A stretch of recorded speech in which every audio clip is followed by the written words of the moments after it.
ओ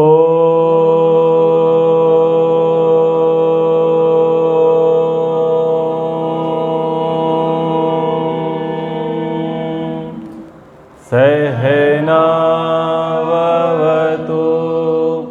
सहनौ भुनक्तु सह वीर्यं करवावहै तेजस्विनावधीतमस्तु मा विद्विषावहै। ओम शांति शांति शांति। मनुस्मृति की इस अध्ययन कक्षा में आप सभी का एक बार फिर से स्वागत है। मनुस्मृति का 12वां अध्याय हम पढ़ रहे हैं। वेद सनातन चक्षु है। इस प्रसंग में पिछली कक्षा में हम चर्चा कर चुके। अब जो वेद विरुद्ध हैं, अवैदिक ग्रंथ हैं, शास्त्र हैं, पुराण हैं, उनके विषय में ऋषि क्या कहते हैं उसको हम आज समझने का प्रयास करते हैं। पृष्ठ श्लोक संख्या है 95। या वेद वाह्य स्मृतयो यास्य काश्य कुदृष्टयाः सर्वास्ता निष्फला प्रेत्य तमोनिष्ठा ही ता स्मृताः। यह वेद बाह्य स्मृता। संसार में जो वेदोक्त धर्म के अनुकूल स्मृतियां अर्थात धर्म नियम नहीं हैं, जो वेद के विरुद्ध में हैं, वेद के अगेंस्ट में हैं और वेद के अनुकूल नहीं हैं, जिनको धर्मशास्त्रों की संज्ञा दी जा रही है, पुराणों की संज्ञा दी जा रही है, स्मृति शास्त्रों की संज्ञा दी जा रही है, धर्म ग्रंथों की संज्ञा दी जा रही है, लेकिन उनकी जो बातें हैं वो वेद विरुद्ध हैं, वेद सम्मत नहीं हैं। तो जो नहीं है उनका अस्तित्व ना रहेगा और ना भविष्य में उनका अस्तित्व ठहर सकेगा, वो चिरस्थायी नहीं रहेंगे।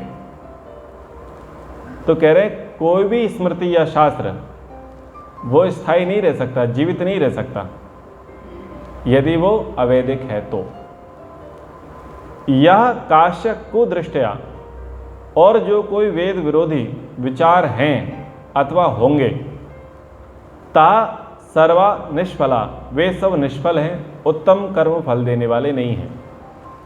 यदि कोई वेद विरोधी विचार है, वेद विरोधी कोई विधान है जो समाज में प्रचलित हो चुके हैं, वो सब के सब विधान वेद विरोधी होने से निष्फल हो जाएंगे और वो कर्म फल देने में समर्थ नहीं होंगे। उन पर जो व्यक्ति चलेगा तो वो चल करके भद्र शुभ मार्ग पर नहीं चल पाएगा। क्यों नहीं चल पाएगा? क्योंकि उनकी आधारशिला ही दूषित है। उन शास्त्रों की व्याख्या ही स्वयं में दूषित है। तो जो स्वयं दूषित हैं, कल्पित हैं, अतार्किक हैं, अव्यवहारिक हैं, अशास्त्रीय हैं, अप्रामाणिक हैं, ऐसे ग्रंथ, ऐसे शास्त्र अधिक समय तक समाज में अपना अस्तित्व नहीं रख सकते और जो उन पर चलेंगे, जो उनके नक्शे कदमों पर चलेंगे, वो सब महान दुख को भोगेंगे। ता प्रेत्या तमोनिष्ठा ही स्मृता, वे परलोक में निश्चित रूप से तमोगुणी दुखमय जन्म को प्राप्त करेंगे। तो ये एक प्रकार से भविष्यवाणी, दूरदर्शिता ऋषियों के द्वारा प्रदर्शित की गई है। यानी इस मानव समुदाय में, इस सनातन समाज में जो सनातन धर्म ग्रंथ हैं वही प्रतिष्ठित रहेंगे, अन्य नहीं। इतिहास साक्षी है। ये जो हमारी सनातन संस्कृति है, ये लाखों करोड़ों वर्ष से यथावत चली आ रही है। ये बात अलग है कि कभी इसके प्रभाव अधिक रहे, कभी कम रहे, लेकिन ये सर्वांश में पूर्णता नष्ट भ्रष्ट पतित नहीं हुई है। और इसके मुकाबले जो अर्वाचीन संस्कृतियां हैं, रोम, मिस्र, यूनान, बेबोलिनिया, ग्रीस आदि आदि, ये काल के गराल में कबलित हो चुकी हैं, भस्म हो चुकी हैं। एक समय ये भी अपने चरमोत्कर्ष पर थी, लेकिन अब इनके अवशेष भी नहीं मिलते। तो हमारी भारतीय सनातन वैदिक संस्कृति पहले भी उत्कर्ष पर थी, मध्यकाल में भी उत्कर्ष पे रही, और वर्तमान में भी उत्कर्ष पे है, और भविष्य में भी उत्कर्ष पर होगी। आज पूरा विश्व इस सनातन परंपरा की ओर ही दृष्टिपात किए बैठा है। वो जानता है कि दया, धर्म, परोपकार, सेवा, सहायता, सहयोग, सद्भावना, अध्यात्म, धर्म, वैराग्य, त्याग की भावना, सहनशीलता, प्रेम, भाईचारा अगर कहीं वसता है तो वो भारत में बसता है, भारतीयों में बसता है और सनातनियों में बसता है, उनसे भिन्न अन्य में नहीं। इसलिए मानवता की अगर कोई अंतिम आशा, अंतिम किरण अगर कहीं है तो ये सनातन परंपरा है। ये सब राक्षस तानाशाह लोग इतने बढ़ जाएंगे, और इनके बढ़ने के बाद में इनमें से जितने लोग भले लोग होंगे वो सब इसी के लिए त्राहिमाम करेंगे कि हे भारत भूमि, हे भारत की दिव्य संस्कृति, हे सनातन परंपरा, तू हमें अपनी शरण में ले ले। एक छोटा सा उदाहरण मैं देता हूं। अभी कुछ महीने पहले आपने एक समाचार सुना होगा, अफगानिस्तान पर तालिबानियों ने हमला कर दिया। अफगान में रहने वाले मुसलमान हैं और तालिबानी भी मुसलमान हैं, दोनों ही इस्लाम को मानते हैं, लेकिन बहुतायत संख्या में मुसलमान चीख पुकार करते हुए वहां से भागे। क्यों भागे? वो भागे जिनको अमन चैन पसंद है, जिनको दया, परोपकार, सद्भावना, सहयोग ये पसंद है, वो लोग भागे। दुनिया में जब ऐसे हाहाकार होगा, ऐसे त्राही त्राही मचेगी, ऐसे युद्ध होंगे, तब शांति की खोज लोग करेंगे या नहीं करेंगे? तब शांति की खोज होगी। और शांति किसकी गोद में होगी? शांति केवल और केवल भारत और भारत की संस्कृति की गोद में होगी, अन्य कहीं नहीं। इसलिए सब लोग हमारी गोद में आने वाले हैं। हमें अपनी गोद को बड़ा करना है, हमें अपने आंचल को विस्तार करना है, हमें अपने मन को बड़ा करना है, उदार मना बनाना है। और केवल इतने मात्र से काम नहीं चलेगा, शस्त्र और शास्त्र से हमें सुसज्जित रहना पड़ेगा, क्योंकि संस्कृति की रक्षा करने के लिए शास्त्र अत्यंत उपयोगी है, अत्यंत सहयोगी हैं। जहाँ ब्रह्म शक्ति और क्षत्र शक्ति एक साथ रहती है, वहाँ पर समाज का सही प्रकार से निर्माण होता है। और जब इन दोनों में परस्पर विरोध होता है तो समाज का विनाश हो जाता है। तो आगे राह बड़ी कठिन है। हमें सोते हुए नहीं रहना है, हमें जागृत रहना है, और केवल ऐसे वैसे जागृत नहीं रहना है, हमें बहुत तेजी से काम करना है। हमें शस्त्र में भी प्रवीण होना है और शास्त्र में भी प्रवीण होना है। हमारे जितने भी आराध्य हैं, पूज्य देव रहे हैं, वो सब शस्त्र और शास्त्रों के जानकार रहे हैं। हमारी सारी परंपरा शस्त्र और शास्त्र वाली रही है। भारत में जितनी भी देव प्रतिमाएं देखी जाती हैं, अलग अलग मतों में, अलग अलग संप्रदायों में जितनी भी मूर्तियां हैं, वो सब मूर्तियां एक संदेश देती हैं। उनके बाएं हाथ में यदि शस्त्र होता है तो दाएं हाथ में शास्त्र होता है। वो शस्त्र और शास्त्र से सुसज्जित मूर्तियां होती हैं, तो हमें केवल पत्थर नहीं पूजने हैं, चित्र पूजने से काम नहीं चलेगा, चरित्र पूजने से काम चलेगा। और आर्य समाज चित्र पूजने में विश्वास नहीं रखता। आर्य समाज वैदिक संस्कृति, सनातन परंपरा चरित्र को प्राथमिकता देती है। तो चरित्र को पूजना है, चरित्र का अनुसरण करना है। तो जितने भी हमारे महापुरुष, समाज सुधारक, क्रांतिकारी, देव पुरुष रहे, ऋषि लोग रहे, उनका हमें अनुसरण करना है। और घरों में वेद आदि शास्त्र हों और अस्त्र शस्त्र हों। हमारे डाइनिंग हॉल, हमारे घर के दरवाजे जब खोले जाएं तो जैसे प्रदर्शनी लगाते हैं तो प्रदर्शनी में वैदिक साहित्य दिखने चाहिए, और उसके पास में दृष्टिपात करें तो शस्त्र अस्त्र से सुसज्जित होने चाहिए। दोनों की महती हमें आवश्यकता है। ठीक है, तो इस पर हम सबको ध्यान देना है। जो भी, जहाँ भी, जिस भी स्थान पर है वो सनातनी है, जिस भी जाति का है, जिस भी भाषा का है, जिस भी प्रांत का है, वो जिस भी मत में आस्था रखता है, लेकिन सबकी आस्था वेद में है, सबकी आस्था सनातन संस्कृति में है। तो इस कक्षा के माध्यम से जो भी सुन रहे हैं वो सुसज्जित रहें, सचेत रहें, जागृत रहें, क्योंकि अभी विलंब का समय नहीं है।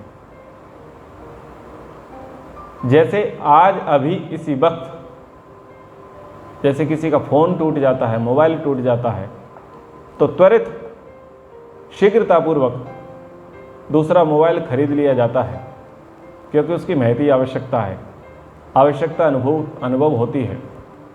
जैसे घर में सिलेंडर खत्म हो जाता है, गैस सिलेंडर, तो तुरंत ही उसके लाने का प्रबंध किया जाता है। ऐसे ही जितने भी लोग इस व्याख्यान को सुन रहे हैं वो त्वरित इस काम को करें कि वेद आदि शास्त्रों को मंगावे और शस्त्र अस्त्र को भी मंगावे।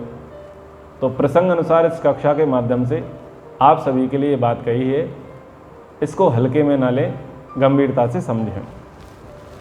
अब आगे हम पाठ में चलते हैं। उत्पद्यन्ते चैवन्ते चा यान्यतो अन्यानि कानिचित् तान्यर्वाक कालिकतया निष्फलानि अन्यतानि च। महर्षि जी कह रहे हैं, अतः अन्यानि कानिचित्, अतः वेदों की मान्यता से भिन्न अथवा प्रतिकूल जो कोई स्मृतियाँ अर्थात धर्म नियम हैं अथवा वे होंगे, वे उत्पद्यन्ते चा चैव्यन्ते, उत्पन्न होते रहेंगे और नष्ट होते रहेंगे। ऋषियों की बातों पर हमें आस्था रखनी है। वेदों से विरुद्ध जो भी स्मृतियाँ, ग्रंथ, धर्मशास्त्र होंगे, ये तो पानी के बुलबुले की तरह उफनेंगे और नष्ट होते रहेंगे। तानी अर्वाक कालिकतया निष्फलानि, वे सब वेदों के पश्चात कथित होने से श्रेष्ठ फलों से रहित माने जाएंगे। अनृतानि, और असत्य ही रहेंगे, क्योंकि वो वेदों के पश्चात हुए हैं। समाज में वेदों के नाम पर अलग अलग वेद चल पड़े हैं। कुछ मूर्खता के कारण, भ्रम के कारण महाभारत को 5वां वेद स्वीकार लिया गया और पंचम वेद निराला, उसको 5वां वेद की संज्ञा देकर के समाज में प्रचारित कर दिया गया। जब उसके पाठ इतने पर्याप्त मात्रा में नहीं हुए तो श्रीमद् भागवत को वेद का स्वरूप दे दिया गया, वेद का सार उसे बता दिया गया, और उसकी आरती में भी कहने लगे, श्री भागवत भगवान की है आरती, पापियों को पाप से है तारती। यह पंचम वेद निराला, जग ज्योति जगाने वाला। तो ऐसे आरती में वो कहने लगे कि 5वां वेद है। तो पहले ये 5वां वेद का प्रपंच महाभारत से लगाया गया, महाभारत को 5वां वेद सिद्ध करने का प्रयास किया गया। तो जब वहाँ दाल नहीं गली, वहाँ उनको लोगों को ठीक नहीं लगा, तो उन्होंने भागवत को प्रचारित करने के लिए उसको 5वां वेद घोषित करा दिया। तो कोई 5वां वेद नहीं है संसार में, वेद 4 ही हैं, ऋग्वेद, यजुर्वेद, सामवेद और अथर्ववेद। कोई 5वां वेद नहीं है। ये तो आजकल के विद्वानों ने बना लिए और अपनी अपनी बुद्धि से उन्होंने उनका नाम वेद रख दिया। ऐसे ही वेदों का सार गीता रख दिया। बोले गीता क्या है? वेदों का सार है, उपनिषदों का सार है। फिर गांव देहात में लोग कहते हुए मिल जाते हैं आपके वेद में ये लिखा है और हमारे वेद में ये लिखा है, यानी उसने अपना ही वेद बना लिया। बोले आपके वेद में शांति पाठ लिखा है, ओम ध्यौ शांतिरंतर ओम शांति पृथ्वी शांति रापः शांति रोषदया, और हमारे वेद में लिखा है ग्राम देवता शांति, स्थान देवता शांति, कुल देवता शांति, ग्रह देवता शांति, पितृदेवता शांति, ये हमारे वेद में लिखा है। तो ऐसे ऐसे लोग पता नहीं क्या क्या वेद के नाम पर क्या क्या प्रपंच करने लग गए हैं। तो वो सब सावधान रहे, ऐसी मूर्खता ना देवे, ऋषियों की परंपरा के विरुद्ध व्यवहार ना करें। ऋषियों ने जिनको वेद माना है उन्हीं को वेद माने। आप में ऋषियों से अधिक बुद्धि नहीं है। आप तो ये भी नहीं जान पाए कि पुराण किसने लिखे, आप तो इसका भी पता न कर सके कि पुराण किसने लिखे, इस पर भी आपका शोध कंप्लीट नहीं हुआ, और आप अपनी अपनी बुद्धि से ये कहने लगे कि पांचवा वेद निराला। तो ऐसा ना करें। तो यहाँ पर महर्षि मनु जी कहते हैं कि जो वेद से अर्वाचीन होने से और वेद विरुद्ध होने से वो फलित नहीं होंगे, वो निष्फल रहेंगे। अब इससे आगे का प्रसंग आरंभ होता है। चातुर्वर्ण्यम त्रयो लोकांश चत्वारः आश्रमः पृथक् भूतम भव्यम भविष्यम च सर्वं वेदात् प्रसिद्ध्यति। चातुर्वर्ण्यम, चार वर्ण कौन से हैं? ब्राह्मण, क्षत्रिय, वैश्य, शूद्र, ये चार वर्ण और इन चार वर्णों की व्यवस्था। त्रयः लोका, तीन लोक हैं, पृथ्वी, अंतरिक्ष यानी आकाश और देव, अर्थात समस्त भूमंडल के लोक ग्रह आदि। चत्वारः आश्रमाः पृथक्, चार आश्रम हैं, ब्रह्मचर्य, गृहस्थ, वानप्रस्थ और सन्यास। इन चार आश्रमों के पृथक पृथक विधान। चा भूतम भव्यम भविष्यत्यम, और भूत भविष्य वर्तमान सभी कालों की विद्या। सर्वम वेदात प्रसिद्ध्यति, ये सब वेद से ही प्रसिद्ध है, प्रकट और ज्ञात होती है। अर्थात इन सब व्यवस्थाओं और विद्याओं का ज्ञान मूल रूप से वेदों के ही द्वारा होता है। महर्षि दयानंद जी ने लिखा, सब सत्य विद्या और जो पदार्थ विद्या से जाने जाते हैं उन सब का आदि मूल परमेश्वर है। तो वेद में क्या है? वेद में चारों वर्ण और चारों वर्णों के वर्णाश्रम धर्म कर्म उसका व्याख्यान है। वेद में क्या है? तीनों लोकों का, समस्त भूमंडलों का, लोक लोकांतरों का व्याख्यान है। वेद में क्या है? चारों आश्रमों के कर्तव्य कर्म और धर्म का व्याख्यान है। वेद में क्या है? भूत भविष्य वर्तमान की सभी विद्याओं का, जो थी, जो हैं और जो हो सकती हैं विद्याओं का, संभावित विद्याओं का, उन सब का वर्णन वेद में निहित है। और उनका मूल स्रोत वेद ही है। आज भी सर्जन में जो औजार प्रयोग किए जाते हैं वो सुश्रुत के ही जमाने के हैं।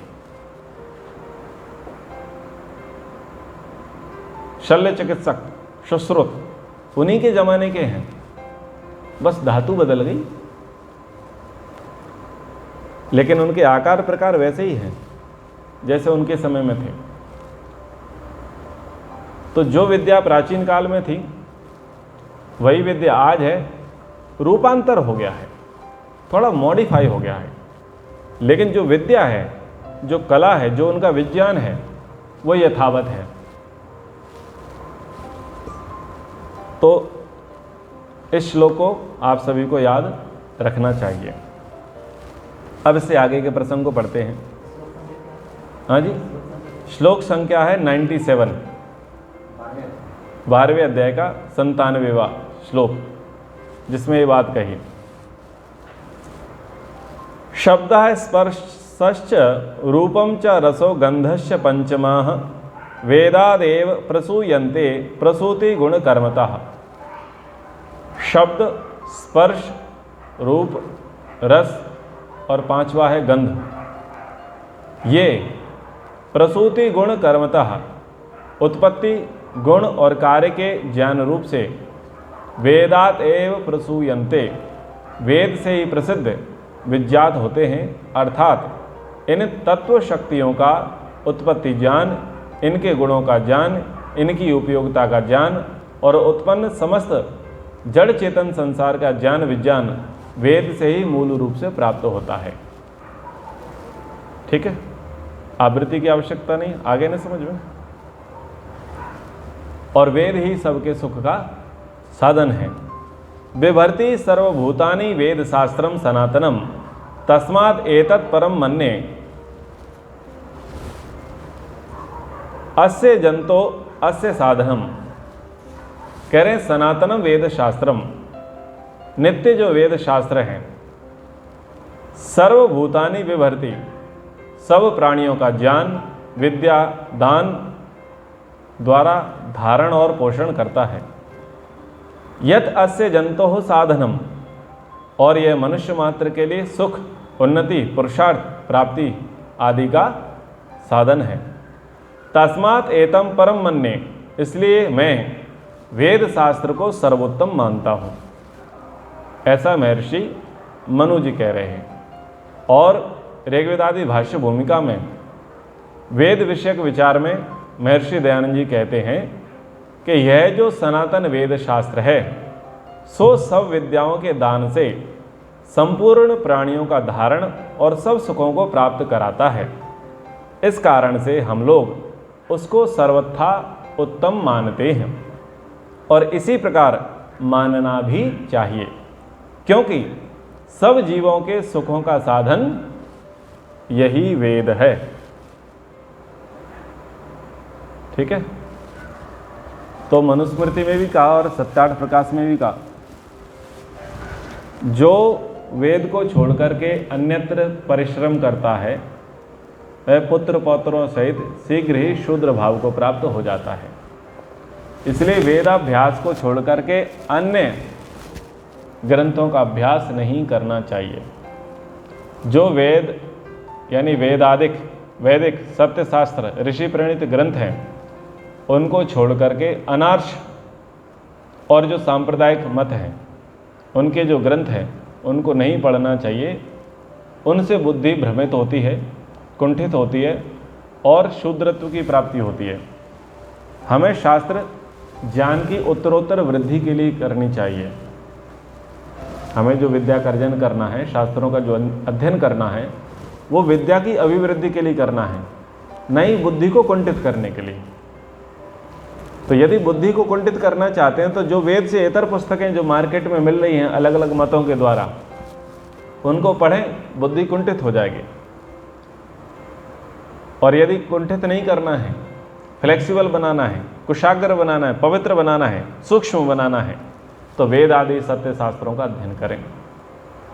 सारे ऋषि मुनि, सारे विद्वान मनीषी महात्मा उन्हीं का अध्ययन करते आए हैं। उनकी नैया पार उसी से लगी है और हम सब की भी नैया पार उसी से लगेगी। इसमें किसी भी प्रकार का संदेह नहीं करना चाहिए।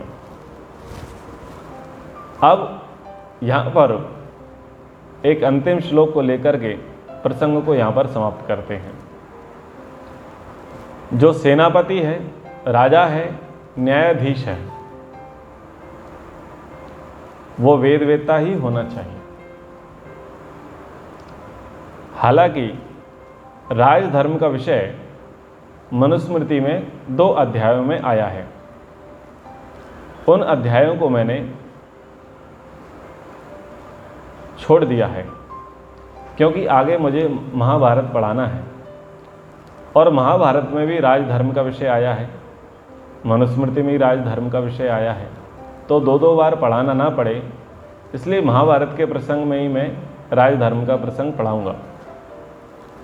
तो यहाँ पर जो बात आई है कि वेदवेत्ता ही राजा हो सकता है, सेनापति हो सकता है, न्यायाधीश हो सकता है, ये प्रसंग के अनुसार यहाँ पर कह दी, महत्ता को दिखा रहे हैं इसलिए, क्योंकि ये उपसंहार चल रहा है।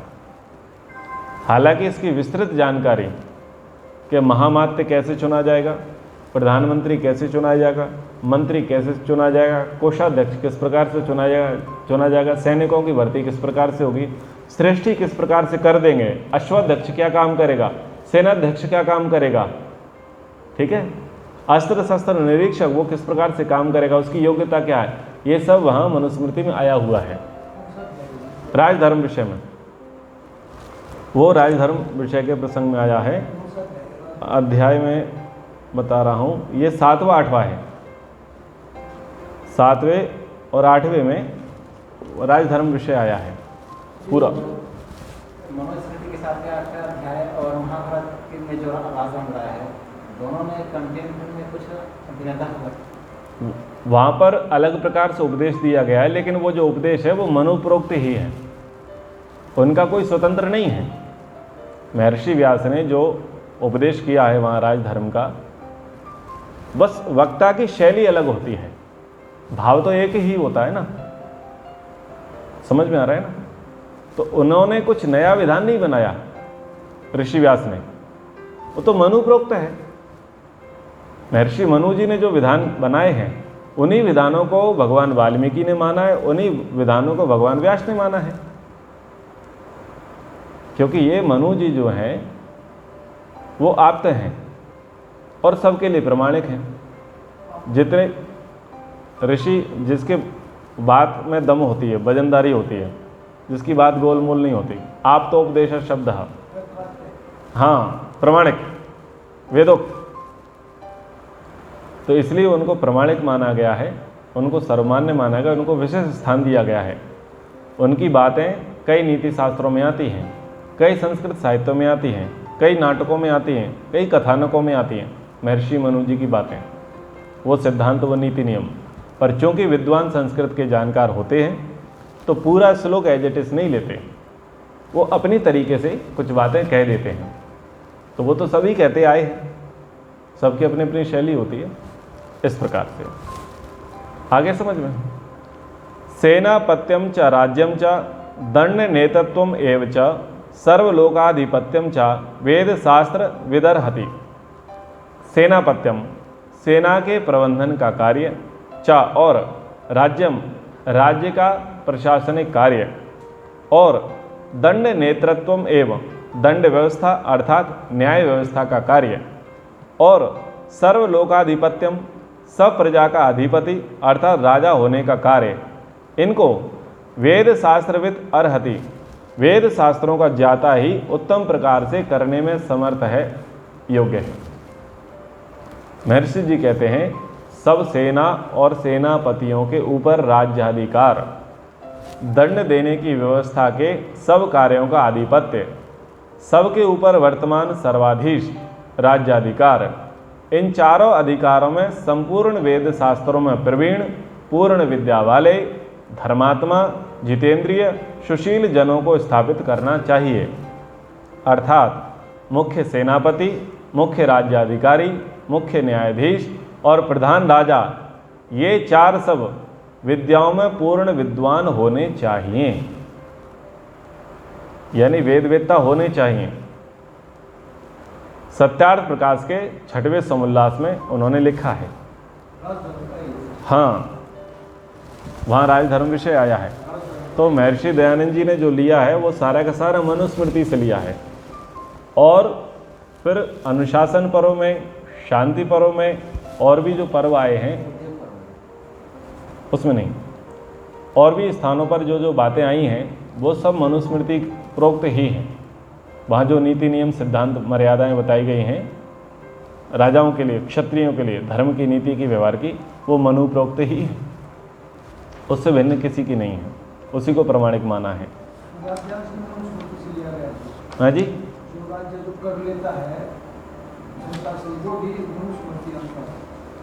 मनुस्मृति अनुसार, और मनुस्मृति में जो कुछ भी है वो वेदोक्त है, वो वेदों के आधार पर है। ठीक है, तो आज हम इस प्रसंग को यहाँ पर विराम करते हैं। एक बार उनका उच्चारण, ओ